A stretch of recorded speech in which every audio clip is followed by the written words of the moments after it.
नमस्कार, मैं अनिल शर्मा आपका एक बार फिर से स्वागत करता हूं आपके अपने YouTube channel commerce by Pathak sir पे। आज की जो यह वीडियो है यह tools of financial statement analysis comparative size statement इस टॉपिक पर है। यहां पर मेजर है कंपैरेटिव साइज स्टेटमेंट बनाना। इससे एक क्वेश्चन आपका 3 नंबर का आ सकता है कंपैरेटिव या कॉमन में से। आज कंपैरेटिव साइज स्टेटमेंट मैं आपको नहीं बनवा रहा, आज मैं बता रहा हूं कौन कौन से टूल्स हैं। कंपैरेटिव साइज स्टेटमेंट से रिलेटेड आपको फॉर्मेट मिलेगा, उस फॉर्मेट को पहले आपने याद करना है या कह लीजिए एक बार देखना है, फिर मैं आपको बताऊंगा अभी कैसे बनाना है, वो फॉर्मेट सिखाऊंगा और तब हम क्वेश्चन ट्राई करेंगे। ठीक है, तो फिलहाल के लिए हम देखेंगे कि tools of financial statement analysis कौन कौन से हैं, कौन कौन से वो तरीके हैं जिससे हम फाइनेंशियल स्टेटमेंट्स को विश्लेषित कर सकते हैं, एनालाइज कर सकते हैं। ठीक है, तो देखिए सबसे पहला, जैसा कि हमारा करंट टॉपिक है comparative size statement.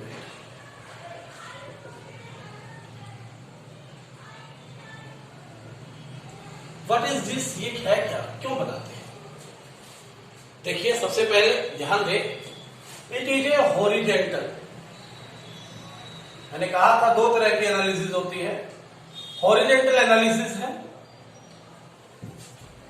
Side to side, 2010 की फिगर्स, 2011 की फिगर्स, चेंज कितना आया, फिर उसमें परसेंटेज चेंज कितना आया, ये चीजें इस तरह से आपको दिखानी।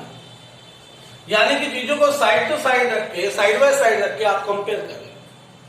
ठीक है, यानी कि फिगर्स को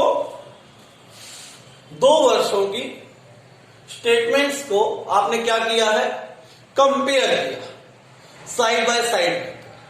तो इसीलिए इसे क्या कहते हैं, कंपैरेटिव साइज स्टेटमेंट। सेकेंड, इसे नेक्स्ट चैप्टर जो आप करोगे वो ही है ये common size statement. Common size statement क्या है? कॉमन साइज स्टेटमेंट एक ऐसी स्टेटमेंट है जिसे हम वर्टिकल एनालिसिस कहेंगे। इसमें हम क्या करते हैं, जैसे बैलेंस शीट की बात करें तो बैलेंस शीट के टोटल को 100 मान लेंगे। इनकम एंड स्टेटमेंट की बात करें तो सेल्स को 100 मान लेंगे। एक चीज को 100 मान लिया, बेस मान लिया 100, बाकी चीजों को हम क्या करते हैं, उसके परसेंटेज के फॉर्म में। जैसे मैं कहूं सेल्स है 100, मान लिया हमने सेल्स 1 लाख थी जिसको 100 माना गया, और CGS cost of goods sold आपका आया 10,000, तो 10% क्या हो गया आपका सीजीएस। तो ये वर्टिकल एनालिसिस है, क्योंकि एक ही साल की फिगर्स को आप ऊपर नीचे से क्या कर रहे हैं, उसे एनालाइज कर। ठीक है बात, इसलिए इसे क्या बोलेंगे, कॉमन साइज स्टेटमेंट। कैसे बनेगी, फॉर्मेट वगैरह सब हम कराएंगे। उसके बाद थर्ड है ट्रेंड एनालिसिस। जैसा कि नाम से ही पता है, एक क्वेश्चन भी है इसका नेक्स्ट चैप्टर में, वो भी आपको करवाएंगे। ट्रेंड एनालिसिस क्या है? ट्रेंड एनालिसिस ये बताता है कि जो फिगर्स हैं, जो आइटम्स है स्टेटमेंट्स में, उनका ट्रेंड क्या रहा। ठीक है, मान लीजिए 2010 के लास्ट में नेट प्रॉफिट 100,000 था, 11 में 1200 हो गया, 12 में 1400 हो गया, 13 में 1600 हो गया। ये ट्रेंड दिखा रहा है कि आपका प्रॉफिट बढ़।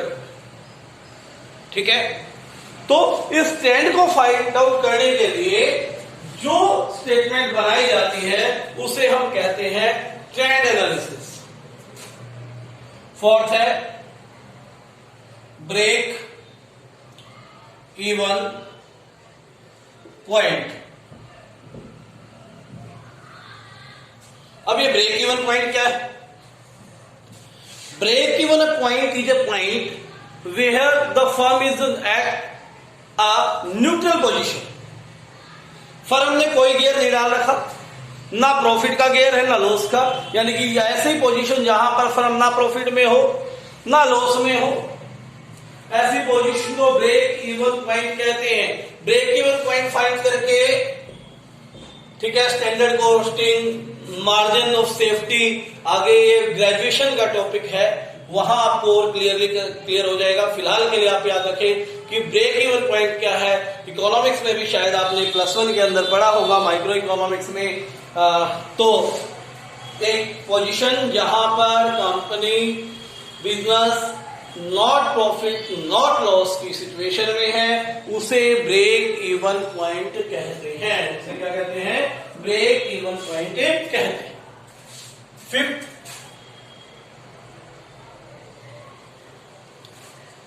है आपका रेशियो एनालिसिस। आगे चैप्टर है रेशियोज, अलग अलग टाइप की रेशियोज को एनालाइज कर क्या करना है आपने? एनालिसिस करना।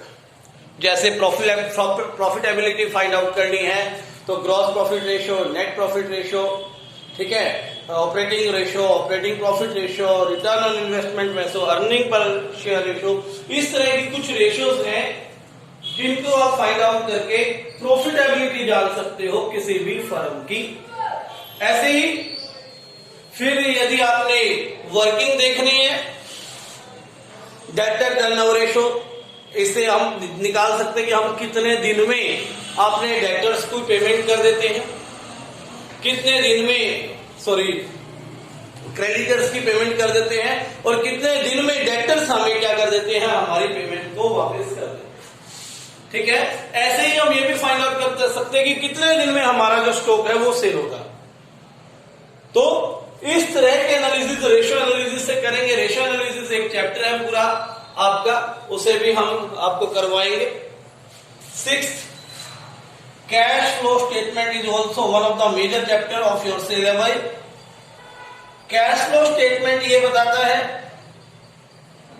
कि 2 फाइनेंशियल ईयर के बीच में कैश के सोर्सेस क्या थे, यानी कि कैश आया कहां से और कैश के यूजेस का, यानी कि कैश का इनकमिंग कहां से हुई, कैश की आउटगोइंग कैसे हुई, 2 स्टेटमेंट्स के बीच में, 2 फाइनेंशियल ईयर्स के बीच में, 2 डेट्स के बीच में, ये फाइंड आउट करने के लिए जो स्टेटमेंट तैयार की जाती है उसे कहते हैं कैश फ्लो स्टेटमेंट। उसे क्या कहेंगे? कैश फ्लो स्टेटमेंट कहेंगे। ठीक है, उसके बाद 7th है फंड फ्लो स्टेटमेंट। ये स्टेटमेंट बनाना आपके सिलेबस में नहीं है, पता होना चाहिए भी ये भी क्या है, एनालिसिस का हिस्सा है। फंड फ्लो स्टेटमेंट क्या होती है?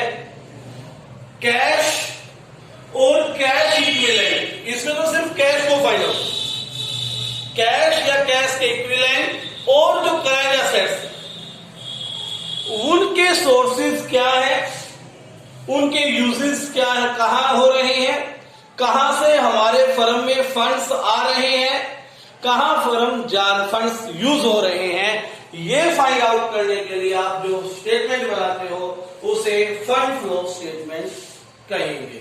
तो आपने फिलहाल के लिए ये सातों के नाम याद रखना है, थोड़ा सा पता होना चाहिए, इसमें इतना ज्यादा वो नहीं है कि आप इसको लेकर बैठे रहो, नाम जरूर हो। एक नंबर में क्वेश्चन आ सकता है कि इनमें से कौन सा जो है फाइनेंशियल स्टेटमेंट एनालिसिस का हिस्सा नहीं है, 3 नाम दे दिया, चौथा कुछ और दे दिया, तो चौथा आपने टिक कर देना है। इस तरह का क्वेश्चन यहां से बन सकता है। बाकी इसकी वर्किंग कैसे बनेगा, कैसे, ये चीज मैं आपको नेक्स्ट वीडियो में सिखाऊंगा। इससे पहले एक फॉर्मेट आपने तैयार करना है जो कि मैं ग्रुप में आपके साथ शेयर करूंगा। आज ये वीडियो जो है देखकर आपने सिर्फ पता लगाना है कि कौन कौन सी स्टेटमेंट्स आपने बनानी होती हैं एनालिसिस के टाइम। चैनल पर अगर आप नए हैं तो इसे सब्सक्राइब करना बिल्कुल ना भूलें। अपने जैसे सहपाठियों से इसे शेयर करें ताकि वो भी ऑनलाइन स्टडीज का पठन पाठन का क्या कर सके, अनुभव ले सके। ठीक है, धन्यवाद। और इस वीडियो को लाइक कर दे तो अच्छी बात है, मोटिवेशन मिलता है। धन्यवाद।